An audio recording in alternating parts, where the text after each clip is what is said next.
बालकांड मारीच और सुबाहु का वध। दूसरे दिन ब्रह्म मुहूर्त में उठकर तथा नित्य कर्म और संध्या उपासना आदि निवृत्त होकर राम और लक्ष्मण गुरु विश्वामित्र के पास जाकर बोले, गुरुदेव कृपा करके हमें यह बताइए कि राक्षस यज्ञ में विघ्न डालने के लिए किस समय आते हैं। यह हम इसलिए जानना चाहते हैं कि कहीं ऐसा न हो कि हमारे अनजाने में ही वो आकर उपद्रव मचाने लगी।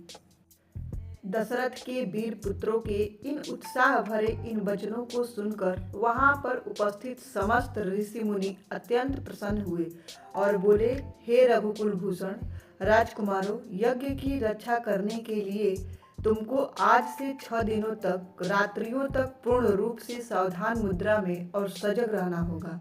इन 6 दिनों में विश्वामित्र जी मौन होकर यज्ञ करेंगे। इस समय भी वे तुम्हारे किसी भी प्रश्न का उत्तर नहीं देंगे, क्योंकि वे यज्ञ की दीक्षा ले चुके हैं।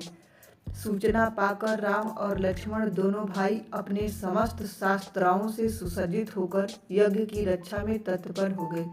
5 दिन और 5 रात्रि तक वे निरंतर बिना किसी विश्राम के सतर्कता के साथ यज्ञ की रक्षा करते रहे, किंतु इस अवधि में किसी भी प्रकार की विघ्न बाधा नहीं आई। 6वें दिन राम ने लक्ष्मण से कहा, भाई सौमित्र, यज्ञ का आज अंतिम दिन है और उपद्रव करने के लिए राक्षसों की आने की पूर्ण संभावना है। आज हमें विशेष रूप से सावधान रहने की आवश्यकता है। तनिक भी असावधानी से मुनिराज का यज्ञ और हमारा परिश्रम निष्फल और निरर्थक हो सकते हैं। राम ने लक्ष्मण को अभी सचेष्ट किया ही था कि यज्ञ सामग्री चमक समीधा आदि अपने आप भभक उठे। आकाश से ऐसी ध्वनि आने लगी जैसे मेघ गरज रहे हो और सैकड़ों बिजलियां तड़क रही हो। इसके पश्चात मारीच और सुबाहु की राक्षसी सेना रक्त, मांस, मज्जा, अस्थियां आदि की वर्षा करने लगी। रक्त गिरते देख राम ने उपद्रवकारियों पर एक खोजपूर्ण दृष्टि डाली। आकाश में मायावी राक्षसों की सेना को देखकर राम ने लक्ष्मण से कहा, लक्ष्मण, तुम धनुष पर सर संधान करके सावधान हो जाओ। मैं मानव वास्त्र चलाकर इन पापियों की सेना का अभिनाश किए देता हूँ। यह कहकर राम ने असाधारण फुर्ती और कौशल का प्रदर्शन करते हुए उन पर मानव वास्त्र छोड़ा। मानव वास्त्र आंधी के वेग से जाकर मारीच की छाती में लगा और वह उसके वेग के कारण उड़कर 100 योजन अर्थात 400 कोस दूर समुद्र में जा गिरा। इसके पश्चात राम ने आकाश में अग्नेयास्त्र फेंका, जिससे अग्नि की एक भयंकर ज्वाला प्रस्फुटित हुई और उनसे सुबाहु को चारों ओर से आवृत कर लिया।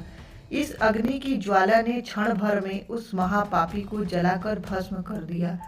जब उसका जला हुआ शरीर पृथ्वी पर गिरा तो एक बड़े जोर का धमाका हुआ। उसके आघात से अनेक वृक्ष टूटकर भूमि पर गिर पड़े। मारीच और सुबाहु पर आक्रमण समाप्त करके राम ने बचे खुचे राक्षसों का नाश करने के लिए वायव्य नामक अस्त्र छोड़ दिया। उस अस्त्र के प्रहार से राक्षसों की विशाल सेना के वीर मर मरकर ओलों की भांति भूमि पर गिरने लगी। इस प्रकार थोड़े ही समय में संपूर्ण राक्षसी सेना का नाश हो गया। चारों ओर राम की जय जयकार होने लगी तथा पुष्पों की वर्षा होने लगी।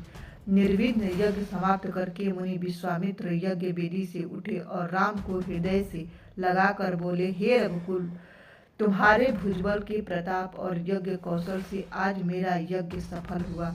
उपद्रवी राक्षसों का विनाश करके तुमने वास्तव में आज सिद्धाश्रम को कृतार्थ कर दिया।